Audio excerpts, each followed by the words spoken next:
हे केशव, हमारी धरती को मृत्युलोक क्यों कहा जाता है? क्योंकि हे अर्जुन, केवल इसी धरती पर ही प्राणी जन्म और मृत्यु की पीड़ा सहते हैं। अर्थात दूसरे लोकों में प्राणी का जन्म अथवा मृत्यु नहीं होती? नहीं अर्जुन, उन लोकों में प्राणी का न जन्म होता है और न मृत्यु, क्योंकि मैंने तुम्हें पहले ही बताया था कि मृत्यु केवल इस शरीर की होती है, आत्मा की नहीं। आत्मा तो न जन्म लेती है और न मरती है। तुमने तो यह भी कहा था कि आत्मा को सुख दुख भी नहीं होते, परंतु अभी कह रहे हो कि मृत्यु के पश्चात आत्मा को सुख भोगने के लिए स्वर्ग आदि में अथवा दुख भोगने के लिए नरक आदि में जाना पड़ता है। तुम्हारा मतलब यह है कि आत्मा को केवल पृथ्वी लोक पर ही सुख दुख नहीं होते, स्वर्ग अथवा नरक में आत्मा को भी सुख या दुख भोगने पड़ते हैं? नहीं अर्जुन, आत्मा को कहीं किसी स्थान पर या किसी काल में भी सुख दुख छू नहीं सकते, क्योंकि आत्मा तो मुझ अविनाशी परमेश्वर का ही प्रकाश रूप है। हे अर्जुन, मैं माया के अधीन नहीं, बल्कि माया मेरे अधीन है, और सुख दुख तो माया की रचना है। इसलिए जब माया मुझे अपने घेरे में नहीं ले सकती, तो माया के रचे हुए सुख या दुख मुझे कैसे छू सकते हैं?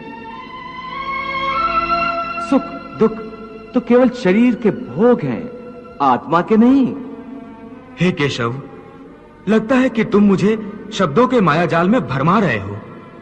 मान लिया कि सुख दुख केवल शरीर के भोग हैं, आत्मा इनसे अलिप्त है, फिर जो शरीर उनको भोगता है उसकी तो मृत्यु हो जाती है, वो शरीर तो आगे नहीं जाता। फिर स्वर्ग अथवा नरक में सुख दुख को भोगने कौन जाता है? जीव आत्मा। जीव आत्मा? हां पार्थ, जीव आत्मा। ये जीव आत्मा क्या है केशव? देखो, जब किसी की मृत्यु होती है तो असल में ये जो बाहर का स्थूल शरीर है केवल यही मरता है। इस स्थूल शरीर के अंदर जो सूक्ष्म शरीर है वो नहीं मरता। वो सूक्ष्म शरीर आत्मा के प्रकाश को अपने साथ लिए मृत्यु लोक से निकलकर दूसरे लोकों को चला जाता है। उसी सूक्ष्म शरीर को जीवात्मा कहते हैं। इसका अर्थ है कि जब आत्मा एक शरीर को छोड़कर जाती है तो साथ में जीवात्मा को भी ले जाती है। नहीं अर्जुन, ये व्याख्या इतनी सरल नहीं है।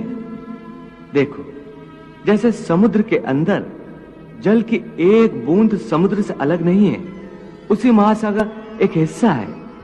वो बूंद अपने आप सागर से बाहर नहीं जाती।